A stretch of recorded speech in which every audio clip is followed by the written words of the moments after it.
On a cold November afternoon in 1970, a family hiking through the Isdal Valley near Bergen, Norway, stumbled upon something that would haunt Europe for decades.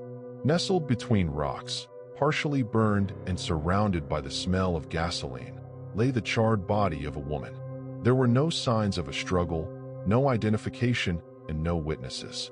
What initially appeared to be a tragic accident soon unraveled into one of the most baffling unsolved mysteries in European history, the case of the Isdal Woman. The valley where she was found was known locally as Death Valley, a place associated with suicides and dangerous terrain. Yet, even in such a grim location, this discovery stood apart. The woman's body was burned beyond recognition.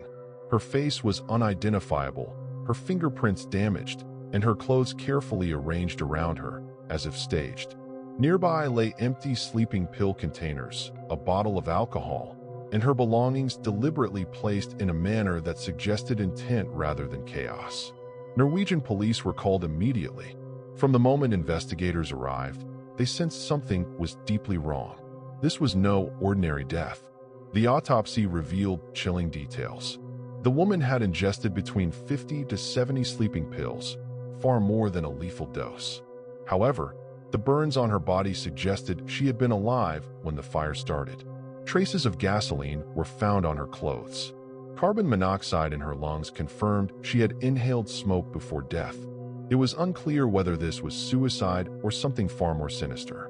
What disturbed investigators most was that every single label had been cut from her clothing, coats, dresses, even underwear. There was no jewelry, no passport, no wallet. It was as if she had erased herself from existence. Her dental work suggested she was likely from Central or Eastern Europe. Her age was estimated between 30 and 40. Beyond that, nothing. She had no name. The suitcases at the train station. Days later, police discovered 2 abandoned suitcases at the Bergen railway station locker room. The luggage had been there for several days, unnoticed. Inside, investigators found clothing similar to what the woman had worn, but once again, every label was removed. Even more disturbing was what else lay inside. There were wigs, sunglasses, a spoon with traces of sleeping pills, a notebook filled with coded symbols that appeared to track travel dates and locations across Europe. There was also money in multiple currencies: Norwegian kroner, German marks, Belgian francs, Swiss francs, and British pounds, suggesting extensive international travel. Yet still, no identification. The woman had lived like a ghost, passing through countries without leaving a trace. A trail across Europe. Using hotel records, police reconstructed her movements.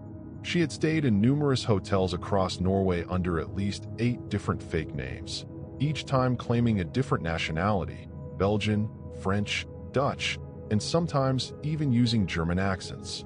Hotel staff later recalled her as elegant but distant. She paid in cash. She always requested rooms with balconies. She avoided conversations. She often changed rooms or hotels without explanation. Witnesses described her as intelligent, stylish, and mysterious. Some remembered her speaking several languages fluently. Others recalled that she seemed nervous, constantly checking her surroundings. One hotel employee stated she overheard the woman speaking to someone in German, angrily whispering, "They are following me." The coded notebook. Perhaps the most intriguing discovery was the notebook. Instead of words, it contained strange symbols and letter number combinations.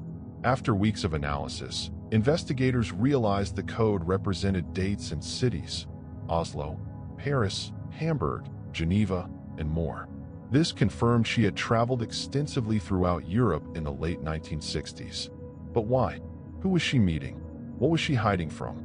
And why did she feel the need to erase her identity so completely? Espionage or paranoia? Given the Cold War context, speculation quickly turned toward espionage.